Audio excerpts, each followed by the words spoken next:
On vous aura prévenu, la première émission web en direct à la radio avec Variance FM et la société Kinic.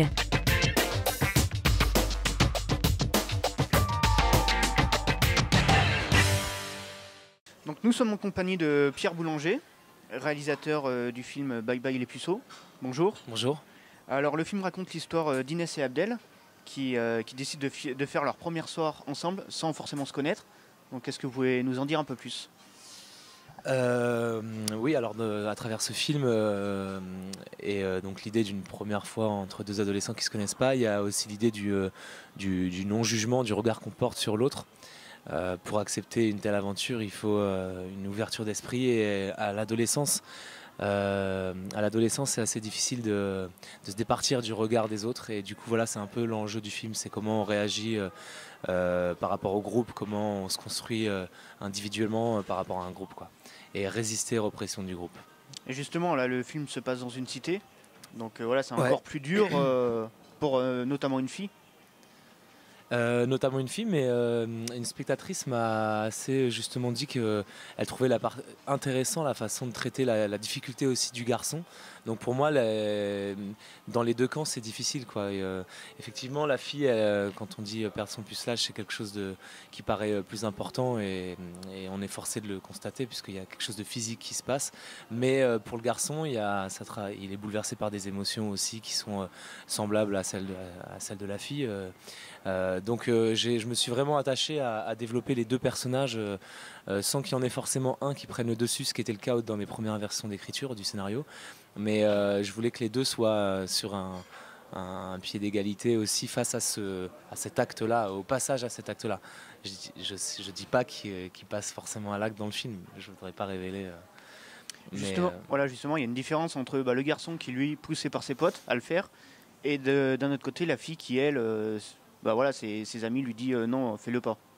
C'est sûr que pour la fille, c'est toujours plus difficile parce que effectivement, elle passe souvent pour une salope ou si la fille se laisse aller à ses propres désirs. Donc forcément, il y a une part peut-être plus cachée, en tout cas dans certains milieux socioculturels où c'est moins évident d'aller à l'encontre de son désir. À la rencontre de son désir.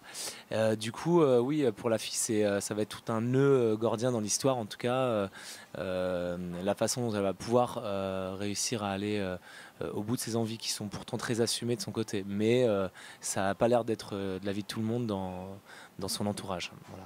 Et en termes de lieu, pourquoi vous avez choisi cette cité en particulier ? Alors moi j'ai beaucoup travaillé dans des ateliers avec l'association 1000 visages et puis en classe relais, c'est des dispositifs de rattrapage scolaire, donc j'ai eu un public d'adolescents assez particulier qui m'intéressait beaucoup parce qu'ils ont des histoires assez fortes. Donc ça faisait quelques temps que j'allais aussi en banlieue, donc c'est vraiment ces jeunes-là qui m'intéressaient et pas un milieu forcément bourgeois. Moi je suis parisien, donc pourquoi j'aurais pu faire ça dans un quartier du 16e. Les jeunes c'est une problématique universelle. Après, c'est pas la même façon d'écrire, quoi. Et moi, cette écriture-là et inscrire le film dans un quartier populaire, montrer une réalité, tourner un vaudeville, une comédie romantique dans un quartier populaire, je trouve que c'était une idée assez chouette pour un peu de faire tomber des clichés, violence, drogue et tout ce qu'on voit souvent, et ce qui n'est pas vraiment la réalité, puisque pour y avoir été, il y a beaucoup d'autres choses qui s'y passent, quoi. Voilà. Et justement, les acteurs, est-ce que c'est des jeunes issus du quartier en question ou alors c'est vraiment des acteurs que vous avez été chercher ? Alors il y a eu un long processus de casting sauvage d'abord. J'ai pris deux acteurs de l'association 1000 visages. Oui, ils habitent tous les deux à Grigny, en Essonne. Donc ils sont vraiment issus de nos banlieues, quoi, d'Île-de-France. Et après j'ai trouvé des jeunes qui sont parisiens mais qui vivent dans des quartiers plutôt populaires. Et les deux derniers étaient de Saint-Étienne, là où on a tourné, où il fallait quand même que je crée une connexion entre l'Île-de-France et Saint-Étienne. Donc on a un peu mélangé dans le choix des adolescents, on a pris des gens des deux côtés, quoi.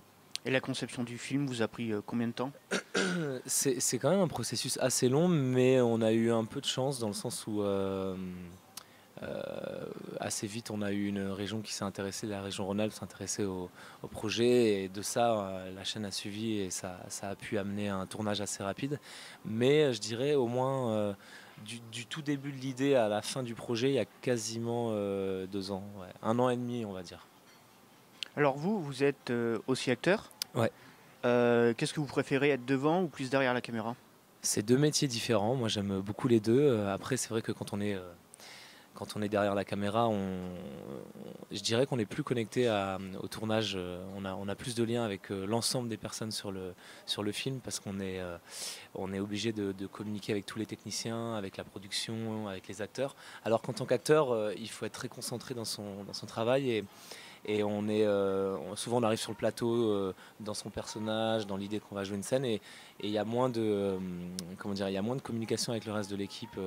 C'est un métier vraiment de chanceux quand même, parce que quand on le fait et qu'on est content de le faire, il y a une espèce de facilité, quoi. On arrive, tout est prévu pour nous, il n'y a plus que l'action qui nous attend, quoi. Alors que réalisateur, il faut tout mettre en œuvre. Et bon, moi j'ai un esprit un peu aussi entrepreneur donc ça me plaît bien aussi de passer de l'autre côté de temps à autre. Ouais.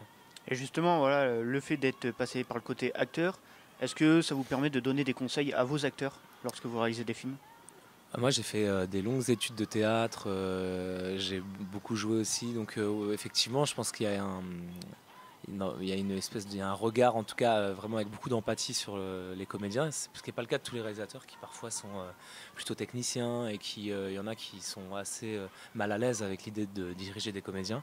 Oui, moi je me sens proche des comédiens, donc c'est assez facilitateur. Ouais. Alors le film a été sélectionné à Clermont-Ferrand. Que représente pour vous le festival de Clermont? Euh, Moi, je suis un peu un outsider à la base, donc j'ai fait pas mal de courts-métrages autoproduits qui ont été dans un ou deux festivals. Voilà, donc se faire valider par un gros festival comme Clermont-Ferrand, qui est un peu le festival de Barque du court-métrage, c'est ouais, ça change tout par rapport à un film, quoi. On sait qu'il va être vu par 1200 personnes dans la salle Cocteau. C'est assez génial, quoi. Donc je suis très heureux pour le film, pour que les spectateurs découvrent cet univers-là, et que peut-être ça lui donne une chance de voyager plus facilement dans d'autres festivals, puisque c'est vrai que d'autres festivals viennent à Clermont pour voir un peu les films sélectionnés. Et donc voilà, j'espère qu'il aura une longue vie, quoi. Alors justement, est-ce que vous avez participé à une séance? Alors pas encore, c'est tout à l'heure la première à Clermont, et j'ai hâte d'être dans la salle et de sentir les frémissements du public devant les films, et notamment celui que j'ai réalisé. C'est vrai que je pense que enfin, un film qu'on réalise, il nous appartient plus à partir du moment où on le passe sur un écran, et c'est le spectateur qui se réapproprie. Et donc je ne sais pas quelle va être la réaction du public, mais je suis très curieux de ce dialogue muet entre le spectateur et l'écran, et d'être présent et de sentir ça. Je pense que c'est le moment un peu de grâce ou alors c'est le coup près, hein. On sait jamais jusqu'à ce moment-là, mais en tout cas c'est le moment un peu attendu, parce que c'est vrai que contrairement au théâtre, où on est dans un art vivant, où tout de suite on a un dialogue avec le spectateur, le réalisateur il passe 2 ans, comme je vous ai dit, à travailler sur un film, jusqu'à ce que enfin il puisse le délivrer cet objet d'art à un spectateur. Et c'est là où il existe vraiment. C'est pas, je sais pas si c'est avant, quoi. Je sais pas si avant c'est pas un fantasme. Moi j'ai fait des films qui n'ont pas été vus, et ça a été une expérience humaine, mais c'est resté un fantasme d'art qui n'a pas été partagé, quoi. Donc tant que c'est pas partagé, pour moi ça n'existe pas vraiment, quoi.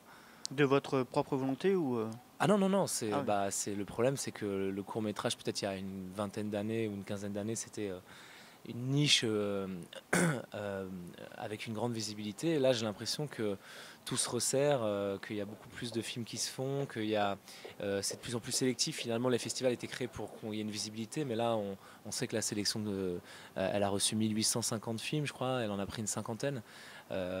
Du coup, voilà, rien au regard des chiffres, on voit qu'il y a quelque chose qui est très sélectif, qui donc est une forme d'exclusion d'autres arts, d'autres créations qui n'ont pas été portées sur les écrans à Clermont-Ferrand aujourd'hui, mais parce que voilà, c'est un milieu aussi où c'est assez bouché et compétitif. Donc Donc moi je suis très heureux d'être ici, mais c'est vrai que je pense à tous les autres films qui ont peut-être une place ailleurs et qui n'en trouvent pas, et c'est une problématique à laquelle on peut réfléchir. Et puis avec Internet, il y a aussi une sorte de concurrence. Maintenant, tout le monde peut faire entre guillemets un film avec peu de budget, le mettre sur YouTube et le faire tourner. Ouais, c'est sûr. C'est marrant, j'ai reçu un tract là en arrivant, parce qu'on a beaucoup de gens qui nous disaient envoyez votre film à tel festival et tout ça, et qui disaient qu'il y avait une plateforme en ligne où on pouvait accéder à, pas un festival, mais vraiment une plateforme où on pouvait voir plein de courts-métrages déjà présélectionnés, donc avec une certaine... comment dire, avec un certain niveau en tout cas. J'ai trouvé ça très chouette dans un premier temps, et après je me suis dit mais en fait le cinéma c'est quand même un endroit c'est un endroit de rencontre. Si maintenant les films n'existent plus que sur ce type de plateforme parce qu'ils n'ont pas d'autres volets de diffusion, ça veut dire qu'on revient à l'individualité de cet art, quoi. Enfin à une consommation très individuelle, je veux dire, du film, quoi. C'est-à-dire on est seul dans notre salon, et je sais pas si c'est comme ça que j'espère que le cinéma évoluera, parce que je trouve ça beau, moi, une salle remplie, et c'est communicatif aussi un film. Donc une salle, elle peut se donner une note. Chaque salle a sa note particulière, et c'est ça qui est chouette, quoi. Voilà. Et vos prochains projets à venir? Alors les prochains projets, moi j'ai écrit un court-métrage qui est en fin de financement, et qui se passe dans le milieu de la justice. C'est le portrait d'une femme. Je l'ai écrit il y a quelques temps déjà, mais c'est marrant comment l'affaire Weinstein et tout ce qui est les paye ton port et tout ça ont rattrapé un peu mon sujet, ou mon sujet s'est fait rattraper par cette affaire, mais parce que c'est dans l'air du temps. Donc c'est pour moi d'autant plus une nécessité que de le faire aujourd'hui, parce que j'ai l'impression qu'il y a quelque chose qui touche une vérité de notre société en ce moment. Et sinon un projet documentaire aussi que je vais commencer à tourner la semaine prochaine. D'accord. Pour finir, le thème du festival cette année, c'est la gastronomie. Ouais. Donc petite question culinaire, quelle est votre recette préférée? Oh là là, la recette piège. Je suis très gourmand, j'aime vraiment tout. Je suis assez hédoniste avec la nourriture, du coup, c'est comme les films, j'en ai pas de préféré, quoi. J'aime tout. Alors je connais pas bien les recettes, les spécialités clermontoises, mais je crois que je vais commencer à les découvrir. Je viens d'arriver, donc avec plaisir. En tout cas, merci et bon festival. Je vous en prie. Au revoir. Merci. Nous sommes en compagnie de Manon Coubia, réalisatrice du film Les enfants partent à l'aube. Bonjour. Bonjour. Alors le film raconte l'histoire de Macha, qui un matin, en partant de chez elle, va renverser un jeune homme qui va s'avérer être son fils. Est-ce que vous pouvez nous en dire un peu plus? Oui. Alors, bon, le mieux c'est d'aller voir le film évidemment, mais l'idée c'est... Donc effectivement ça démarre par cette rencontre, ces retrouvailles un peu abruptes, et ce fils en fait souhaiterait que sa mère, qu'il n'a pas vue depuis un petit moment, l'accompagne à sa cérémonie d'intronisation dans l'armée comme chasseur alpin. Alors justement, le film se passe, on va dire, pas essentiellement, mais beaucoup de scènes se passent dans la voiture. C'est une sorte de huis clos entre le fils et sa mère. Il y a une partie effectivement du film qui s'organise dans un face-à-face intime comme ça entre les deux personnages. Et puis à un moment, il y a une rupture dans le film qui est la cérémonie. Et puis à nouveau, un autre huis clos qui s'organise entre deux autres, avec un autre personnage. Alors justement, on voit que, en fait, dans le film, on ne comprend pas pourquoi il y a eu cette coupure entre le fils et sa mère. Et on voit que finalement, en fait, la mère est très attachée à son fils. Et que inversement, le fils est aussi très attaché à sa mère. Tout à fait. Mais en fait, la coupure, ça va être l'armée. Alors, voilà, vous vous êtes raconté le film finalement. Il n'y avait effectivement pas besoin de faire une introduction explicative pour finalement laisser les choses se raconter d'elles-mêmes. Et c'est aussi la force de jeu des comédiens qui sont dans l'indicible et en même temps qui laissent effectivement la place au spectateur de se raconter l'histoire. Et effectivement, cette rupture a posteriori, parce que finalement, on se pose peut-être plein de questions au début, mais le film laisse le temps. Et justement, c'est une volonté de votre part de pas vouloir montrer peut-être l'avant de l'histoire, c'est-à-dire pourquoi il y a eu cette coupure entre le fils et sa mère? Oui, c'était aussi le pari du film. Et puis la preuve, c'est que vous n'en aviez pas eu besoin et que du coup, ce qui devenait intéressant, c'était de voir comment peu à peu l'histoire se construit aussi pour nous. Alors que si on donnait tous les éléments tout de suite qui définissaient et les personnages, et les liens qui les unissent, et leur caractérisation, et leur motivation, après, il n'y a plus de cinéma, enfin, on fait un téléfilm alors. Donc, et à la fin, on va pas tout raconter, mais voilà, Masha rencontre une autre personne et elle se reconnaît un peu en elle. C'est ça. Voilà, bravo. vous êtes voilà, vous avez tout compris. Oui, il y a ça. Et effectivement, elle projette on peut dire que c'est une jeune fille qui sera sa dernière passagère, et effectivement, elle projette à travers elle plein de choses, d'où le dernier regard. J'en dirai pas plus. Et pourquoi avoir voulu justement raconter cette histoire ? Alors, c'est un film qui est venu d'un documentaire, d'une expérience documentaire que j'ai faite il y a quelques années, en faisant le portrait de jeunes aspirants chasseurs alpins. Et voilà, et j'ai croisé à cette occasion-là plusieurs mamans qui étaient dans ce moment comme ça, un petit peu compliqué.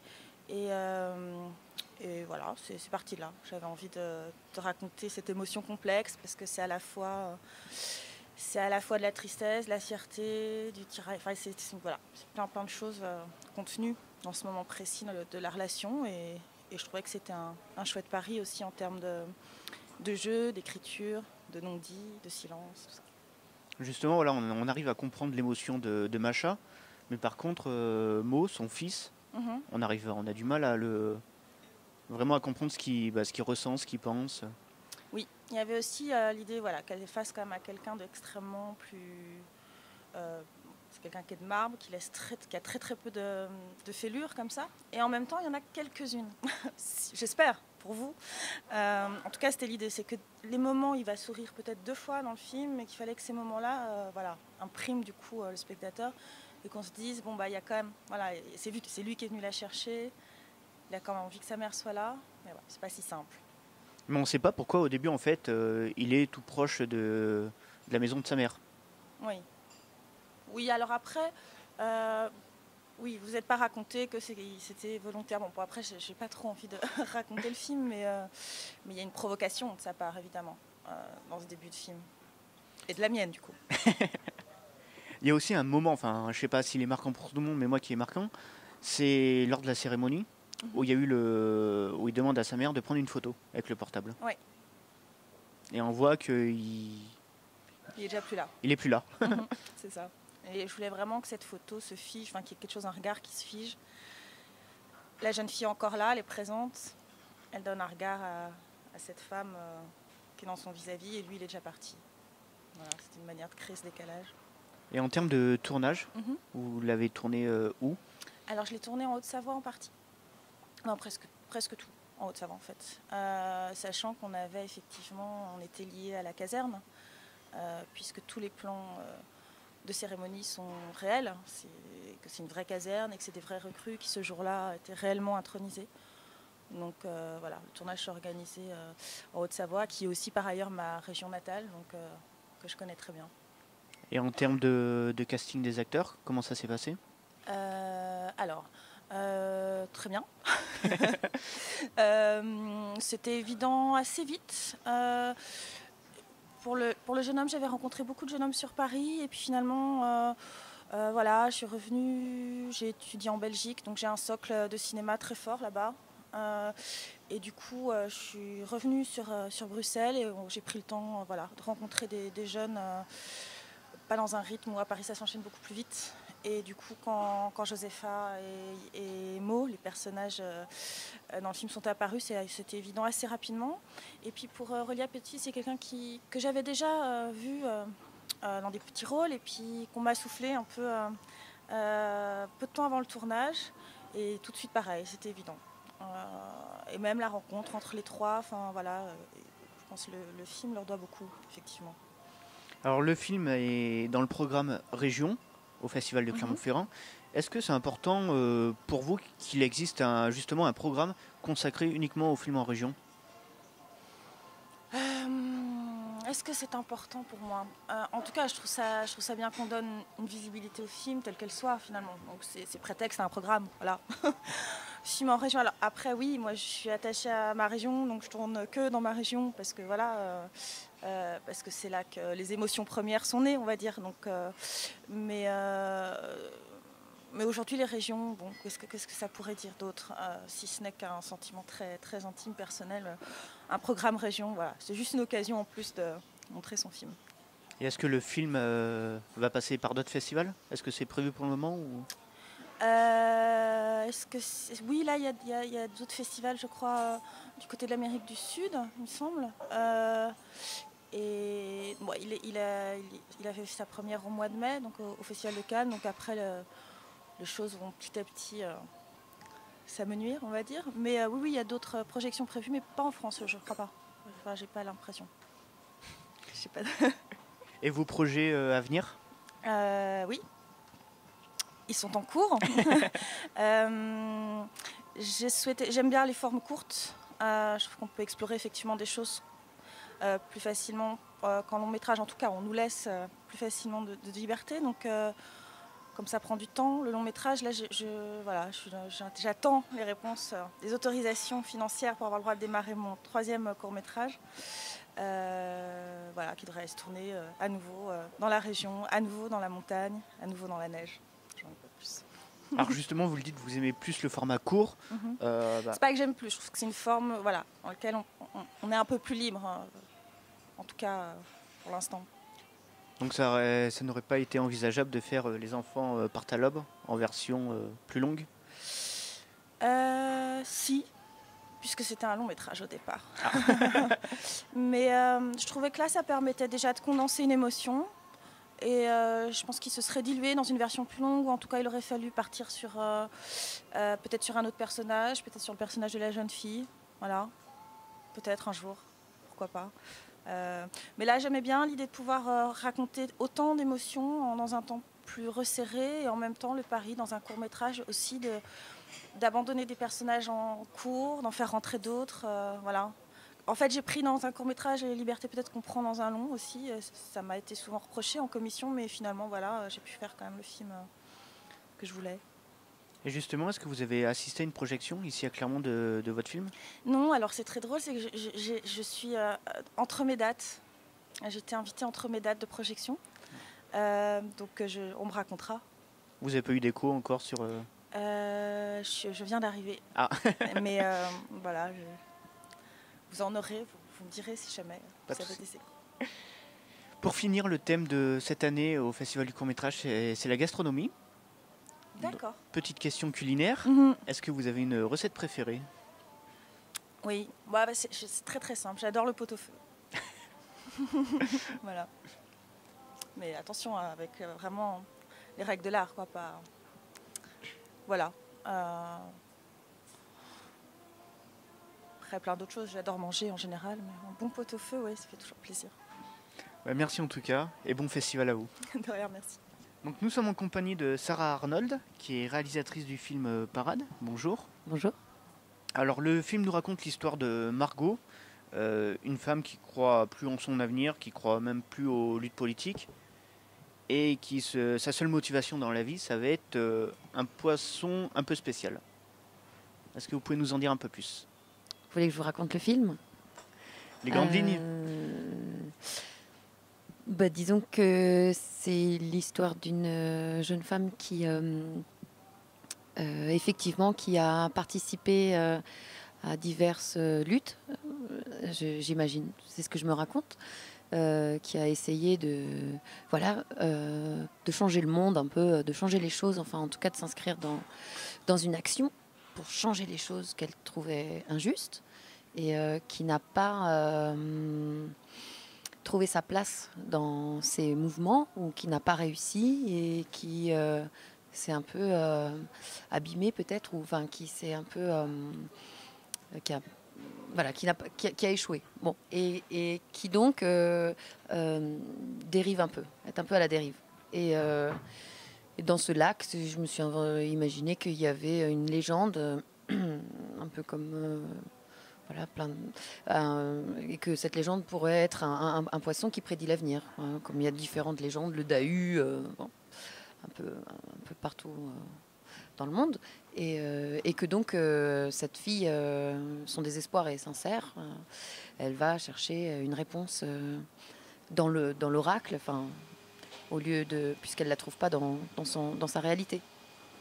Et donc elle va chercher à savoir si l'avenir est meilleur. Alors justement, elle va faire la rencontre de Lionel, qui est une sorte de garde forestier. Alors à première vue, tous les opposent, mais au final, on va se rendre compte qu'ils sont assez proches. Oui, c'était l'envie de faire deux personnages qui sont opposés, puisqu'il y a Lionel qui est associé aux oiseaux, l'air, elle qui est associée aux poissons, l'eau, l'homme, la femme, un peu Adam et Ève, quoi. Mais tous les opposent aussi parce que lui c'est la loi, elle c'est la désobéissance, voilà. Et puis en fait, je voulais que ce soit deux personnages qui se ressemblent quand même dans le fait d'être inaptes et inadaptés au monde, parce que lui, il est quand même un peu social fric, quoi. Moi, je me suis imaginé qu'il était un peu incapable d'avoir un rapport aux gens normaux et normal, et sa position de guide. Justement, c'est pas vraiment un dialogue avec les gens. Il n'y a que lui qui parle, il présente. Donc justement, dans le film, ils vont s'isoler entre guillemets sur une sorte d'île. Est-ce que c'était une volonté de votre part de montrer l'isolation, de montrer voilà, ils sont coupés du monde? Cette île, effectivement, pour moi, à un moment donné, Margot assomme Lionel, et c'est un peu l'anarchie qui assomme la loi, quoi. Et elle le kidnappe sur ce bateau et elle l'emmène sur une île. Et cette île, c'est un moment... tout ça, c'est très métaphorique, hein, et symbolique. Bon. Mais cette île, c'est un peu un ailleurs. Et justement, vous venez de le dire, c'est très métaphorique. Il y a un côté fable, oui, avec oui. les métaphores, le poisson légendaire. Oui, c'est une fable.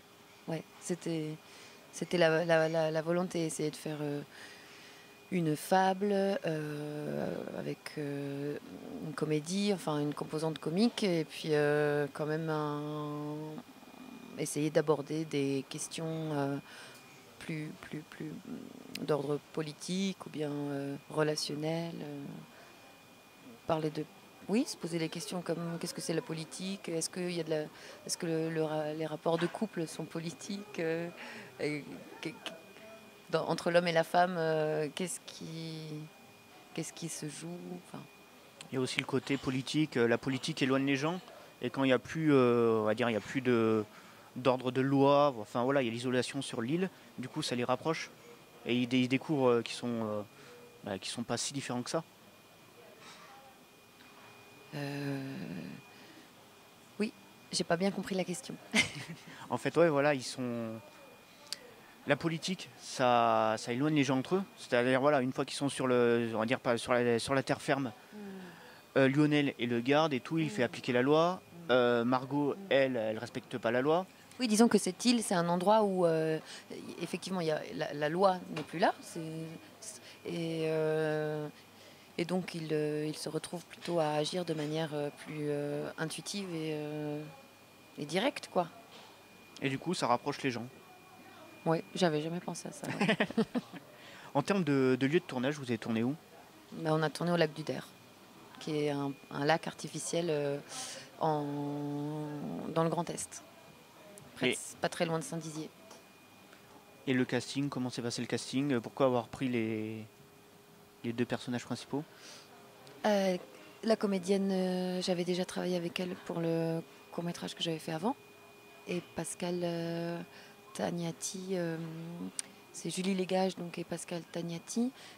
Pascal Tagnati parce que j'avais vu des films qu'il avait réalisés, dans lesquels il jouait, et que je le trouvais très beau. Et après, je l'ai rencontré, et puis il a compris le projet, et il m'a soutenue dans ce projet. Donc le film, il a été sélectionné à Clermont-Ferrand. dans la compétition nationale.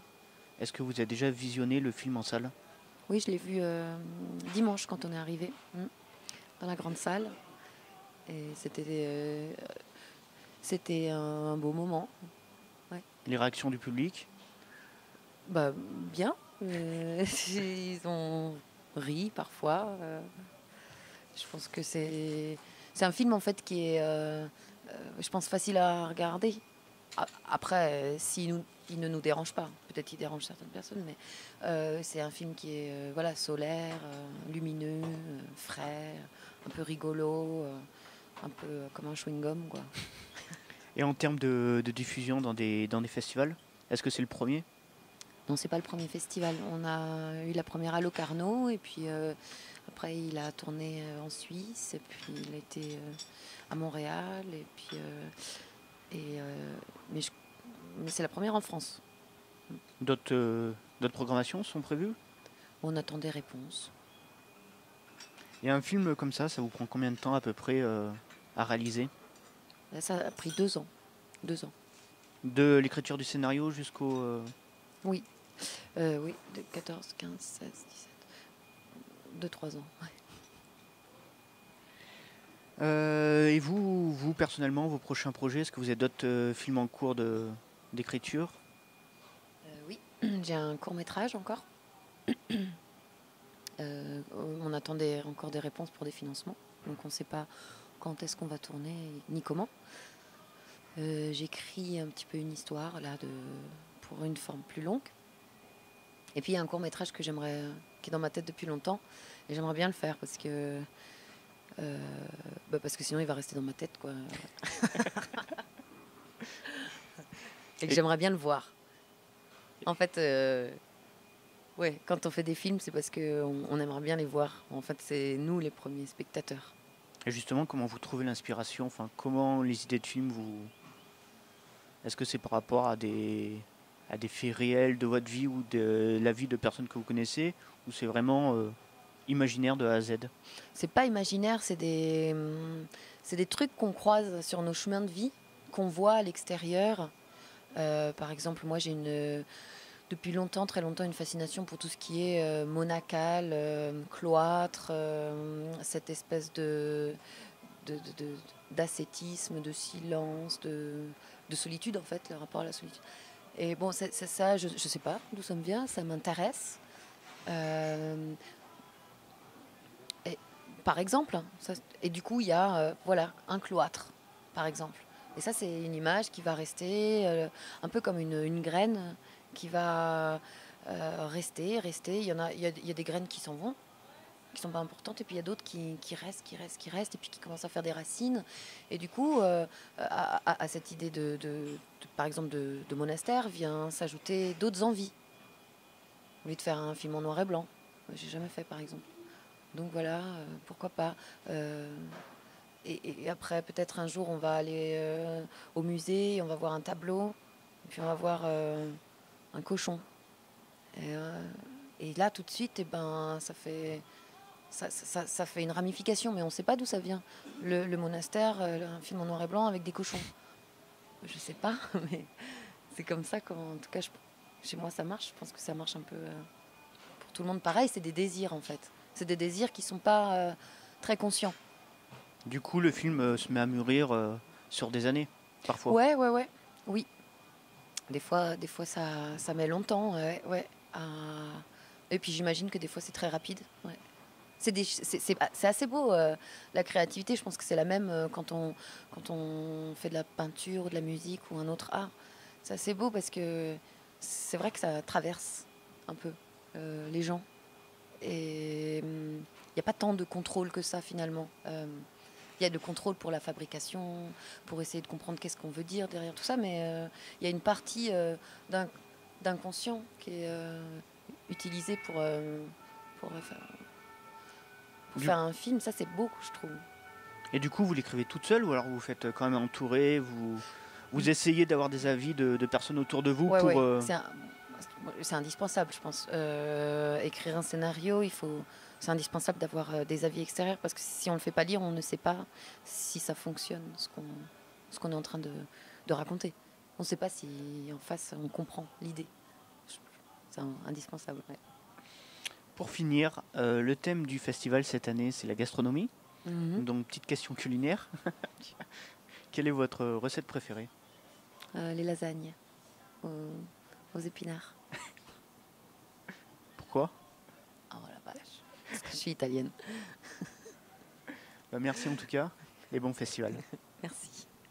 Donc nous sommes en compagnie de Sarah Alatassi, qui est réalisatrice du film Prends mon point, de Michel Manas-Antoni, qui est un des acteurs, et de Michel Biel, qui est aussi acteur. Votre film raconte l'histoire de Bilal, un marginal violent et qui pense qu'avec les poings. Est-ce que vous pouvez nous en dire un peu plus? C'est très bien résumé. C'est un film de situation vraiment intense qui fait la part belle au corps et à l'action davantage qu'à une dramaturgie classique. Et du coup, on suit effectivement l'itinéraire violent d'un personnage qui est enfermé dans une rage qu'il exprime à travers les combats. C'est quelqu'un qui communique par le corps. Et oui, par une certaine violence. Je dis souvent que le mec ne mange pas, ne dort pas, il boit, baise et se bat. Et un jour, il rencontre un rival qui est à sa hauteur. Et là, ça complique un peu les choses. Alors justement, je vais poser la question aux deux Michel. Comment vous avez fait pour vous mettre dans le rôle de personnes aussi violentes? Tu veux répondre en premier? Alors... on a tous une violence, je pense, en nous. Donc on utilise ce qu'on a sur le moment pendant la période du tournage, qui est assez personnelle. Chacun a ses émotions, a cette violence-là. Après, on a pas mal répété ensemble aussi pour apprendre à s'apprivoiser. Donc on utilise qui on a en face de nous aussi. Donc forcément, comment il réagit à notre violence, ça va être différent que si je suis violent avec vous. Et on se nourrit de ça, en fait. Donc je pense que ça on s'est bien trouvé, Michel et Michel. Et donc ça a créé ce que ça a créé. Il y a une violence qu'on avait répétée en chorégraphiée, mais sur le tournage évidemment c'est toujours différent. Donc on essayait d'être disponible, d'écouter ce que Sarah attendait de nous et écouter qui on avait en face de nous aussi. Et ça crée ce que vous voyez à l'écran. Et justement, est-ce que les bagarres étaient programmées à l'avance ou alors c'était vraiment au feeling? Tiens, alors les bagarres, elles ont été préparées en avance pour vraiment la majorité, avec Ibrahima Keïta, qui est le chorégraphe de combat Tekken 3, par exemple. Donc ça a été quelque chose qui a été vraiment travaillé en amont. Comme le disait Michel, en fait, ça a été une question de s'apprivoiser au fur et à mesure pour voir jusqu'où on pouvait s'autoriser à aller. C'est-à-dire qu'on ne va pas se voiler la face quand en face on a un beau gabarit, on a envie de le massacrer. On a envie de rentrer dedans. Et c'est vraiment une question de confiance, pour le coup. C'est une question de confiance. Néanmoins, à la fin, je tiens à préciser que quelquefois, il y a des périodes d'improvisation. Et ces improvisations, on se les autorise parce qu'on sait. On sait qu'on en est capable et on sait que l'autre est capable aussi de suivre. Et au bout d'un moment, on fait du cinéma vrai. On rentre dedans, tu vois. Et il faut juste assumer ce qu'on veut faire, quoi. Donc ça se manifeste comme ça. Alors après, oui, j'avais envie de le taper à chaque fois. À chaque fois que je le voyais, je voulais le massacrer. Mais non, quelque chose comme ça aussi. vraiment, c'est même à la fin de chaque journée de tournage, on se fait des petits débriefings. Tu sais, on logeait ensemble dans le même camping, dans le même bungalow. Donc on était vraiment proches et c'était pas évident parce que ouais, quand tu es dans le personnage, tu l'es pendant un moment. Moi, quand je suis Bilal, que je suis un marginal, je t'avoue que j'ai eu des phases où il fallait pas me parler. Il y avait que lui que j'autorisais à parler parce qu'il allait me frapper après, tu vois. Donc qu'est-ce que c'est? Mais c'est avant tout une question de confiance. C'est une confiance et c'est être disponible pour voir jusqu'où on peut aller. C'est s'autoriser, c'est dépasser ses limites. C'était un exercice où on pouvait dépasser nos limites, tu vois. Et vraiment beaucoup de bienveillance malgré cette violence. Et justement, là, est-ce que c'était pas difficile de jouer ce rôle-là? En termes de texte, il y avait presque pas de dialogue. C'était vraiment que de la violence pendant tout le film. Est-ce que c'est plus simple de jouer un un rôle d'un acteur voilà, avec du texte. Je pense que c'est pas comparable. Il y a, il y avait un gros langage corporel et je pense qu'on peut s'exprimer plus avec le corps qu'avec la voix. Et donc c'était ça qui était très intéressant pour ma part. C'était un des premiers films où j'utilisais vraiment mon corps pour m'exprimer. Et donc c'est assez réjouissant de pouvoir... il y a plein de séquences où quand on démonte la caravane, quand on est ensemble, c'est extrêmement jouissant de s'exprimer avec le corps. Et donc c'est vraiment quelque chose de plus... déjà carrément moins intellectuel parce que le corps c'est instinctif. Si on a une pulsion et qu'on est assez à l'écoute, ça sort instinctivement. Et donc ouais, il y a des choses qui ont été rajoutées, quelques paroles qui par-ci par-là, mais il n'y a pas vraiment de texte. On partait aussi sur des improvisations où on essayait de qu'est-ce qu'on voulait se dire en amont du tournage, on essayait de communiquer comme ça. Et après, quand on a fait ce travail avant, dans le regard, on n'a pas besoin de se le dire, juste on se regarde et c'est comme de la communication. Le regard, c'est hyper important. Ouais. C'est-à-dire qu'avant, le cinéma, quand il était muet, tu communiques et tu parles avec les yeux. Et c'est ce qu'on a utilisé, je pense. Et je pense vraiment que c'était une écoute, une action-réaction.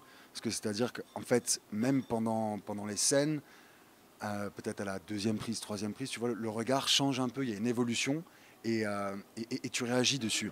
C'est-à-dire que, en fait, tu me dis action, en face de moi, le mec, je le connais pas. Et il m'envoie un regard vachement belliqueux. C'est une réponse à lui. En fait, au bout d'un moment, ça devenait naturel, en fait. C'est une vraie communication par le regard. Et je trouve ça davantage intéressant parce que les yeux communiquent énormément. Tu peux le voir même pendant le film, il y a des évolutions même dans les regards. Il y a une douceur qui s'installe au fur et à mesure, il y a un apaisement. Mais avant d'arriver à cet apaisement, il y a la confrontation. Elle dure longtemps. Il a beau avoir des beaux yeux, hein, c'est pas ça qui va l'aider. Et justement, l'idée du film, comment elle vous est venue ? Je parle souvent de ma déception très critique envers le cinéma français. Aujourd'hui, malheureusement, en tant que cinéphile et spectatrice, on ne me donne pas à voir des films qui m'émeuvent suffisamment ou qui vont loin dans le travail du corps. J'entends souvent des films très écrits, des huis clos qui vont se passer à Paris et qui ne parlent pas à tout le monde parce que la France est grande et j'avais très envie pour ça de tourner en Touraine, en province, dans ma région natale. On ne voit pas assez les décors, l'extérieur et je pense que ce film, c'est un hommage aussi à un certain cinéma américain, plutôt coréen ou américain indépendant. J'avais envie de donner la parole à de nouveaux visages, à de nouveaux corps. Bon, ils sont super beaux gosses, c'est un peu mon regret, parce que je trouve qu'on voit trop aujourd'hui les mêmes profils dans le cinéma français, et on utilise souvent les origines ou le genre d'un acteur pour servir le personnage. Or, ici, on se fout de connaître la backstory des personnages. C'est vraiment un film de situation. Une rencontre à un instant T. Et c'est ce qui nous intéresse. Et donc c'était ça, d'arriver à être dans l'instant pendant 20 minutes. On est avec eux et on n'est pas à Paris dans un bel appartement. Voilà. L'état de l'appart après Comment ? Si on les avait mis dans un appart, l'état de l'appart après Oh oui. Il aurait fallu un appartement, il aurait fallu un manoir. Oui, oui. Il aurait fallu beaucoup d'espace. Parce que même tu vois, quand il y a hommage cinéma américain, moi je vois un hommage grands espaces, tu vois, quelque chose vraiment, une perspective, des vues dégagées, des idées claires. Le mec habite, Bilal, il est dans une caravane. C'est naze, tu vois, d'habiter dans une caravane, mais en fait non, parce qu'il y a une ouverture complète sur le monde en entier. Même si ce que je trouve intéressant, c'est que la caravane, elle ne bouge pas. Tu sais qu'elle n'est pas montée sur roue, tu vois, dans l'histoire. Tu sais très bien que le mec, en fait, il a une ouverture à 360 degrés autour de lui. Et il est large, il est libre, quoi, tu vois. Même au début, il est dans les champs, quoi. Il sort des champs, on ne sait pas trop ce qu'il fait, mais il était déjà dans la nature. Je pense que les espaces, c'est hyper important. Et à ça, je rejoins absolument ça. Et même, c'est hyper agréable, simplement, de jouer Land de Paris. Tu vois, il y a une pression, il y a une effervescence qui est moindre. C'est une autre effervescence. C'est l'effervescence artistique à ce moment-là qui est là. Et c'est elle qui te nourrit. Et c'est elle qui te permet de te dépasser à chaque fois. C'était très agréable. On a eu la chance d'avoir 10 jours de soleil. Ah ouais. 9 jours de soleil. Mais c'était hyper agréable, tu vois ça à Paris, tu l'as pas. Tu n'as pas ça à Paris. Voilà. Même les gens sur place, très simples, très ouverts, ils sont là pour toi, ils voient que tu fais un projet, ils sont avec toi. C'est super agréable. On recherche une autre manière de faire du cinéma aujourd'hui qui est vraiment basée sur les rencontres, mais des rencontres vraies.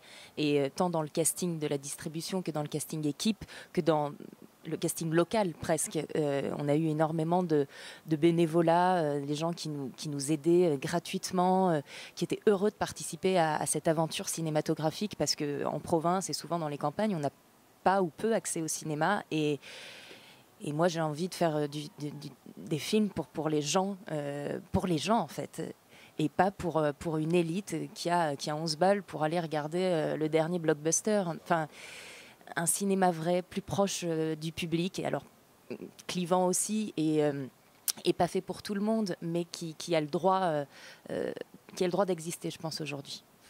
Et justement, comment vous avez procédé pour le casting des acteurs ? Eh bien... j'ai passé mes petites annonces sur Facebook et un peu partout. Je ne voulais pas du tout passer par des agences de comédiens parce que je ne voulais pas avoir des comédiens qui seraient un peu formatés. J'avais la chance de cueillir ces charmants jeunes hommes et talentueux jeunes hommes au début de leur carrière. Et du coup, ce film a pu nous permettre de grandir ensemble. Et ce que j'aimais, c'est qu'on conservait vraiment une part pour l'improvisation.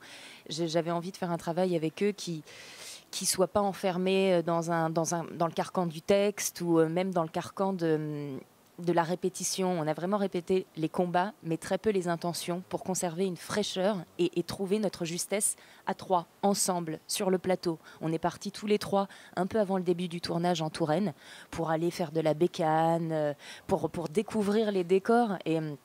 Et c'était superbe. C'est ça, ce sont des rencontres humaines et beaucoup de respect, parce qu'il y a des moments qui sont durs, où c'est très dur de se déconnecter pour le comédien. Je demandais des choses très violentes. Aller dans une eau gelée au mois d'avril, torse-poil, il faut le faire. Hein. Et on sait qu'on n'a pas le droit à l'échec, qu'on a 2 prises. Il s'épuisait et il fallait recommencer le lendemain. Et il faut savoir s'engager quand on fait des films viscéraux comme ça, et savoir une fois qu'on s'engage, on ne peut pas quitter le navire. Et c'est une belle déclaration d'amour que cet engagement.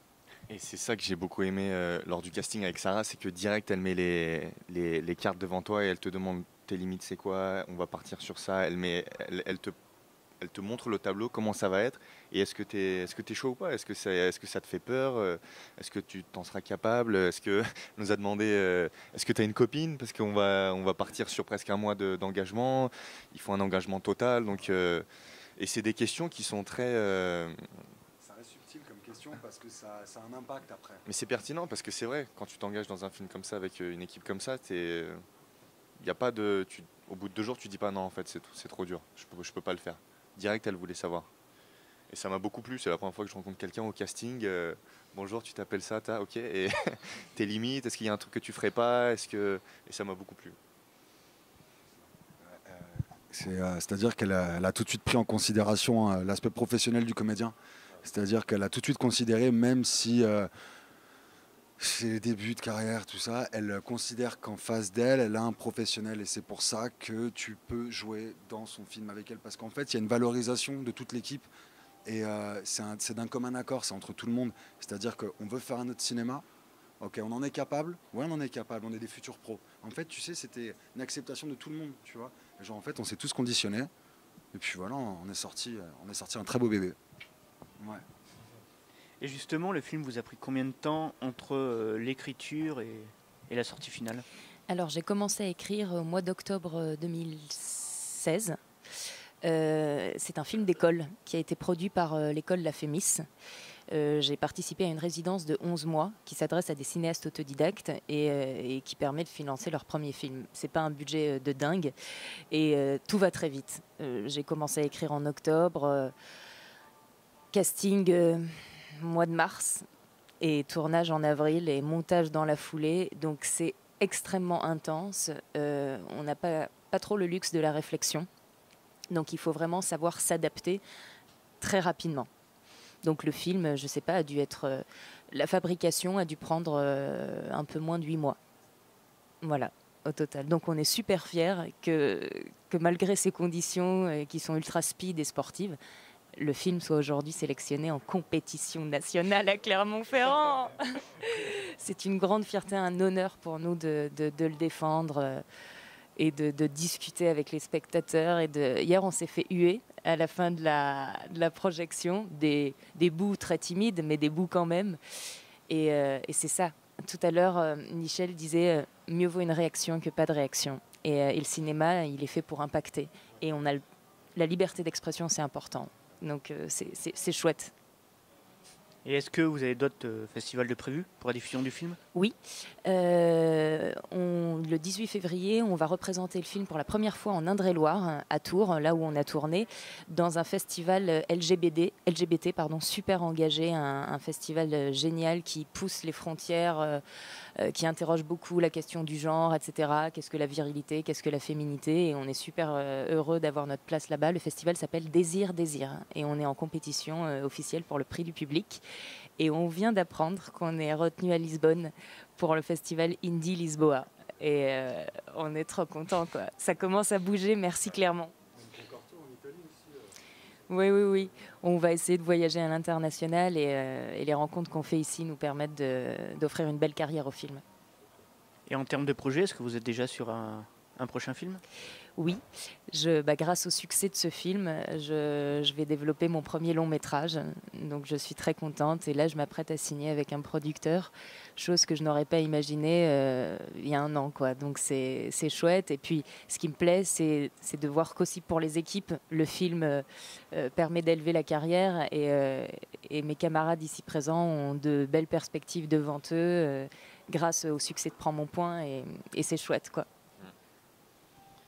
Ouais, ça a vraiment été un point de non-retour dans ce tournage. À partir de ce tournage, même humainement, il y a eu un switch, je pense, dans chacun de nous.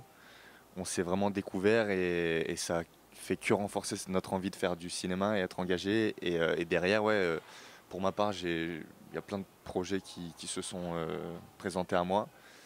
Et donc c'est vraiment une rencontre et une expérience que je me souviendrai vraiment dans toute ma carrière. Moi en fait de mon côté j'ai un peu temporisé parce que Sarah m'a fait goûter à un cinéma délicieux et en fait je suis désolé moi je dis mais quand tu prends goût à quelque chose, c'est difficile de passer à autre chose, c'est difficile en termes qualitatifs, tu vois. C'est-à-dire qu'en fait, maintenant, j'ai tellement poussé dans des aspects du cinéma qui me plaisent énormément. J'ai l'impression que ça court pas toutes les rues, tu vois. Ça court pas toutes les rues. Et du coup, mieux choisir ses projets. Parce que oui, effectivement, grâce à Prends mon point, on est repéré, on est remarqué, on a des propositions pour pas mal de rôles. Néanmoins, pourquoi accepter si tu te sens pas légitime de défendre le personnage, tu vois. Donc voilà, c'est apporter une intelligence artistique, une intelligence professionnelle. Tu sais, je préfère travailler des extras dans un restaurant que tu vois, c'est tout, que de faire n'importe quoi. Puis voilà, Sarah, je t'aime. Pour finir, le thème du festival cette année, c'est la gastronomie. Oui. Donc, petite question culinaire. Oh là Quelle est votre recette préférée ? Alors, vous parlez à trois gourmets et gourmands. On aime beaucoup la bouffe, on est prêt à prendre 10 kilos parce qu'on découvre les recettes auvergnates et c'est très bon. Et moi, je suis d'une indécision chronique. Je ne pourrai jamais choisir un plat. Manger, c'est bon. Ça fait du bien au cœur, au corps. Et non, tout est bon. J'ai une préférence pour tout ce qui est salé. Là, on découvre la truffade aussi. On ne connaissait pas du tout. Non. Enfin, Ah, c'est rigolo. C'est trop difficile de choisir. Ouais. Alors ça peut paraître... et en même temps c'est logique. Et j'adore le steak tartare. J'adore la viande crue. Ça va bien avec le personnage. Ça va très bien avec le personnage. Néanmoins, un bon assaisonnement, des bonnes frites maison, simplicité, efficacité. La viande crue, bien préparée, c'est mortel. Et toi, c'est quoi ton plat préféré? Dis-nous. Moi, j'ai pas d'idée comme ça. T'as pas de préférence. Steak tartare, ça me va très bien. Ouais, bah voilà. Efficacité, normal. Oui, on n'est pas végétarien. Non. Je mange la viande et j'adore le gluten. Il n'y a pas de souci avec ça. Et après, on se défonce et on élimine. Ça. La nourriture, c'est l'énergie. Bah, merci en tout cas et bon festival à vous. Merci beaucoup. Merci beaucoup. On vous aura prévenu, la première émission web en direct à la radio avec Variance FM et la société Kinic.